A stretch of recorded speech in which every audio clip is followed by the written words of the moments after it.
Om Tat Sat. Welcome to Gyan Bhakti. We focus on spirituality, our journey to self realization. Please subscribe for the mystical meanings of the scriptures and daily satsang. We are currently studying the book The Art of Positive Thinking by Sri Swami Jyotirmayananda, narrated by Swami Nikhilananda. The glory of willpower. Moses crosses the Red Sea. There are many examples of great personalities who were channels of divine will. Moses was one such personality. Divine will was operating through him when he led his people out of slavery from the land of Egypt. During this great exodus, the children of Israel encountered the seemingly insurmountable barrier of the Red Sea as the soldiers of the cruel Pharaoh pursued them. With great anguish, they cried to Moses that he had led them into tragedy. At this time, Moses himself did not know what to do. Yet, surrendering to divine will, he saw the mighty power of God operating as the ocean parted, making mighty walls of water and allowing all the people to pass through. Lord Jesus calms the raging sea. Another example from the Bible is from the life of Lord Jesus. At one point during his ministry, Jesus and his disciples were on a boat in the Sea of Galilee. Suddenly, a great tempest arose and huge waves threatened to founder their boats. Jesus wasn't affected in the least and slept calmly. When the disciples awakened him, asking him to save them, he said, "Why are ye fearful, O ye of little faith?" Then he arose and rebuked the winds and the sea, giving rise to a great calm. It was the mighty power of the divine will that allowed Jesus to calm the winds and the sea.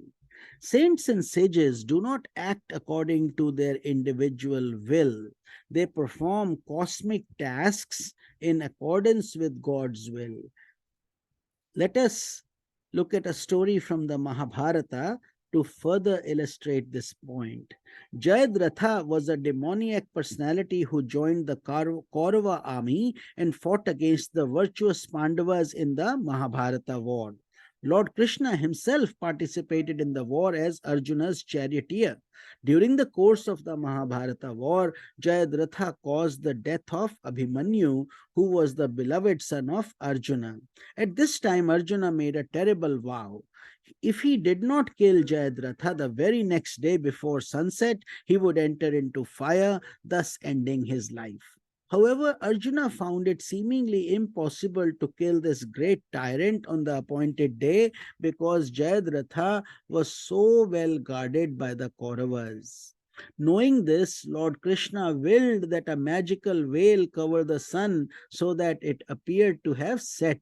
The Kaurava troops began to rejoice, thinking that since Arjuna had been unable to slay Jayadratha that day, he would now have to walk into the fire in order to honor his vow. So the Kauravas collected logs of wood and made a large bonfire.